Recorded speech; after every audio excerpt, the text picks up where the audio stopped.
Damai sejahtera Allah yang melampaui segala akal dan pikiran, itulah kiranya menyertai hati pikiran saudara-saudara. Di dalam nama Yesus Kristus Tuhan kita. Amin. Shalom. Adik-adik sekolah minggu HKBP Kayu Tinggi tentu sudah rindu sekali ingin beribadah di gereja, bernyanyi, bermain bersama teman-teman, tapi karena pandemi COVID-19 kita masih beribadah di rumah masing-masing. Hari ini Amang mau membagikan firman Tuhan buat kita, buat adik-adik sekalian yang di rumah. Di minggu ini firman Tuhan diambil dari kitab Amsal pasal 4 ayat 10 sampai 20.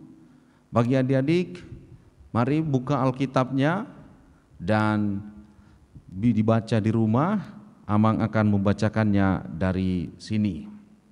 Amsal 4 ayat 10 sampai 20. Hai anakku, dengarkanlah dan terimalah perkataanku, supaya tahun hidupmu menjadi banyak. Aku mengajarkan jalan hikmat kepadamu. Aku memimpin engkau di jalan yang lurus. Bila engkau berjalan, langkahmu tidak akan terhambat. Bila engkau berlari, engkau tidak akan tersandung. Berpeganglah pada didikan, janganlah melepaskannya. Peliharalah dia, karena dialah hidupmu. Janganlah menempuh jalan orang fasik, dan janganlah mengikuti jalan orang jahat. Jauhilah jalan itu, janganlah melaluinya. Menyimpanglah daripadanya dan jalanlah terus. Karena mereka tidak dapat tidur bila tidak berbuat jahat, kantuk mereka lenyap bila mereka tidak membuat orang tersandung. Karena mereka makan roti kefasikan dan minum anggur kelaliman. Tetapi jalan orang benar itu seperti cahaya fajar yang kian bertambah terang sampai rembang tengah hari. Jalan orang fasik itu seperti kegelapan. Mereka tidak tahu apa yang menyebabkan mereka tersandung. Hai anakku, perhatikanlah perkataanku, arahkanlah telingamu kepada ucapanku. Demikian firman Tuhan. Adik-adik sekolah minggu pernah mendengar lagu ini pastinya, ya, yaitu di dalam dunia ada dua jalan. Amang nyanyikan sekilas, ya, nanti dinyanyikan di rumah bersama orang tua. Di situ dikatakan di dalam dunia ada dua jalan, lebar dan sempit, mana kau pilih? Yang lebar api neraka, jiwamu mati. Tapi yang sempit Tuhan berkati. Ada dua jalan, yang lebar dan yang sempit. Yang lebar jalan ke neraka, begitu luas dan mudah, tetapi semuanya mendatangkan kesia-siaan dan murka Tuhan. Adik-adik, jalan itu adalah jalan yang menuntun pikiran dan kemauan kita. Apapun yang menurut kita suka kita lakukan, meski itu tidak memperhatikan orang tua, nasihat orang tua, kemudian hak-hak dari teman, bahkan aturan-aturan kita langgar. Itulah jalan yang luas. Sedangkan jalan yang sempit adalah jalan yang mengikut jalan Tuhan, jalan yang pikul salib, jalan yang mengikuti nasihat orang tua. Nah, di sini Amsal menceritakan bahwa ada dua jalan jalan orang benar dan jalan orang fasik. Bisa kita lihat di ayat 19 dan ayat 20 bahwa mereka orang yang berjalan di jalan benar justru terang akan menuntun mereka sehingga mereka tidak tersandung, mereka jalannya tidak akan terhambat. Tetapi jalan orang fasik adalah jalan yang justru membuat mereka tersandung dan mereka tidak tahu kemana tujuan, sehingga mereka tidak akan sampai kepada tujuan. Nah, adik-adik sekalian, sekarang mana yang mau adik-adik pilih? Jalan lebar atau jalan yang sempit? Tentu dari firman Tuhan dan Amang juga mengajak kita untuk memilih jalan yang sempit, jalan yang mengikuti firman Tuhan dan nasihat-nasihat orang tua. Sekarang mari kita perhatikan yang kedua dari sini, bahwa jalan Tuhan, pernah dengar lagu Jalan Serta Yesus, jalan sertanya setiap hari, jalan serta Yesus selamanya. Jalan dalam suka, jalan dalam duka, jalan sertanya setiap hari, jalan serta Yesus selamanya.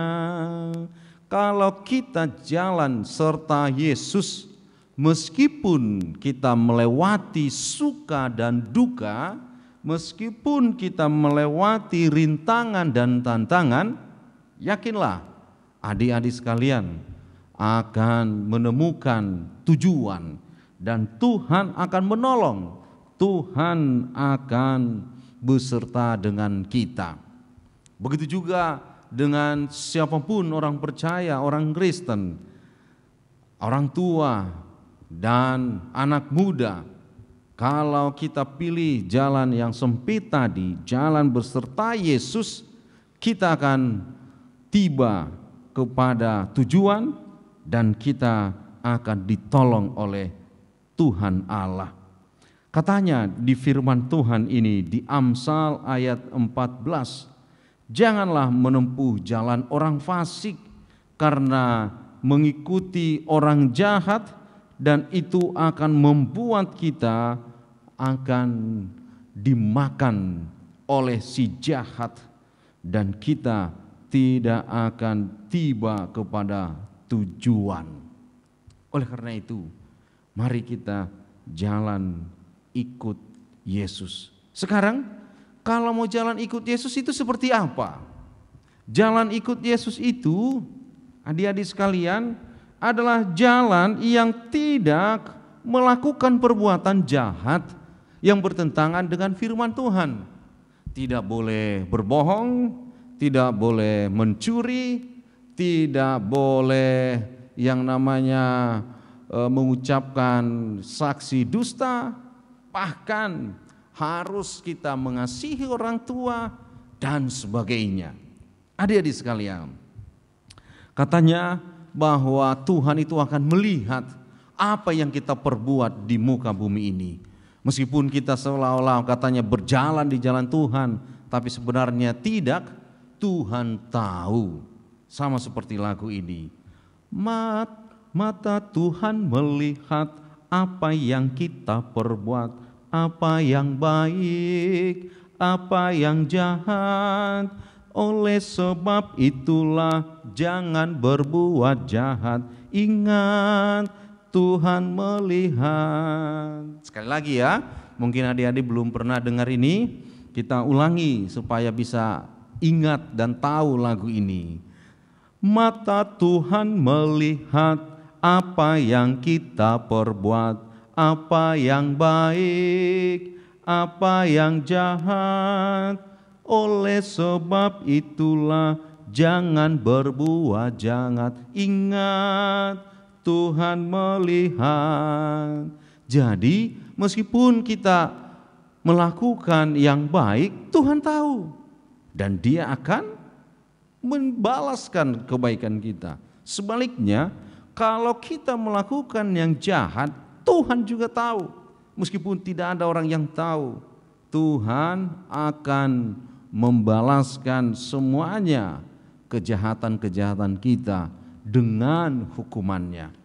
Untuk itu, bertobat dan tinggalkan jalan-jalan yang sesat itu.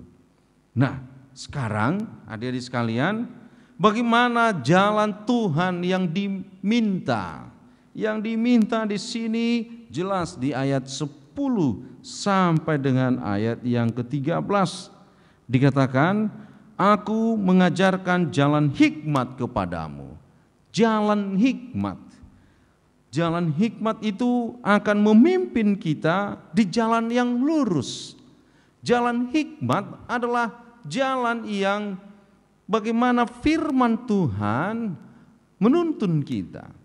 Firman-Nya, hikmat Tuhan akan mengarahkan kita bagaimana kita memilih mana yang salah dan mana yang tidak. Hati nurani kita sebagai orang percaya harus terbuka terhadap firman Tuhan. Jangan engkau mengabaikan hati nuranimu yang berkata, jangan lakukan itu, jangan mencuri, tapi engkau masih mencuri. Jangan engkau memukul temanmu, tapi engkau masih memukul.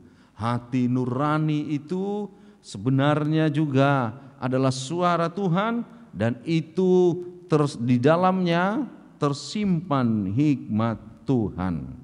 Nah, dikatakan lagi saudara-saudara bahwa berpeganglah pada didikan, janganlah melepaskannya, peliharalah dia karena dialah hidupmu. Dikatakan berpeganglah pada didikan. Artinya bagaimana kita mendengarkan nasihat orang tua, didikannya dan guru-guru.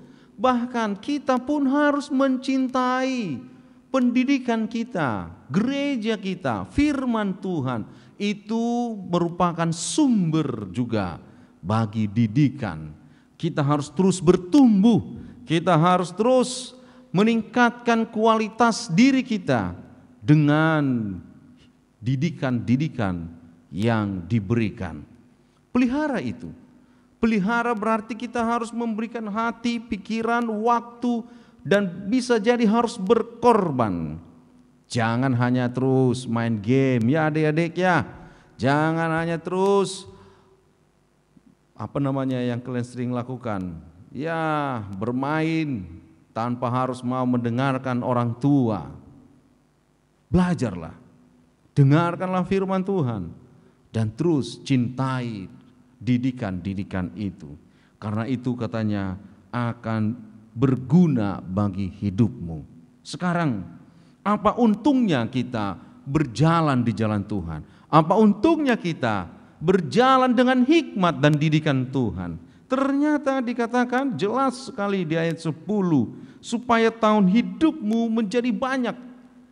Kita berarti akan menjadi orang yang berumur panjang. Adik-adik sekalian dan kita orang yang takut Tuhan, berjalan di jalan Tuhan, umur kita akan diperpanjang Tuhan.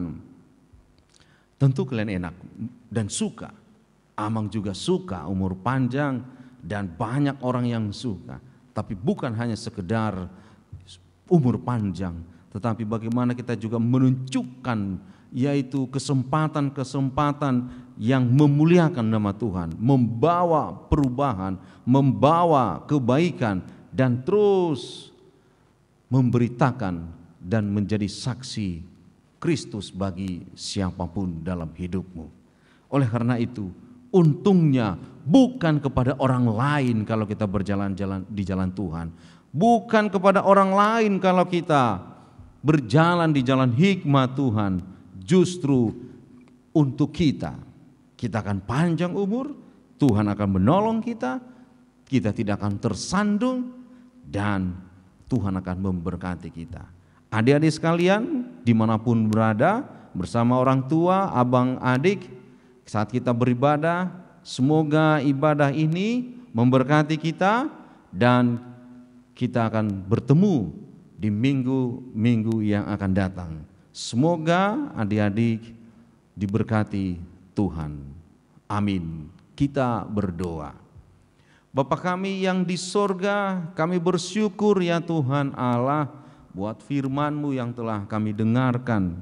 Engkau mengajar kami, adik-adik kami, agar kami berjalan di jalan Tuhan, agar kami berjalan dengan memakai hikmat-Mu, dan kami terus memelihara didikan yang telah kami terima. Biarlah kami juga terus mencintai dan haus akan didikan, karena itu akan membuat hidup kami terpelihara. Terima kasih Tuhan, berkatilah adik-adik kami dimanapun berada saat ini. Berikan mereka hikmat, berikan mereka Tuhan hati yang rajin untuk belajar, hati yang haus akan firman Tuhan.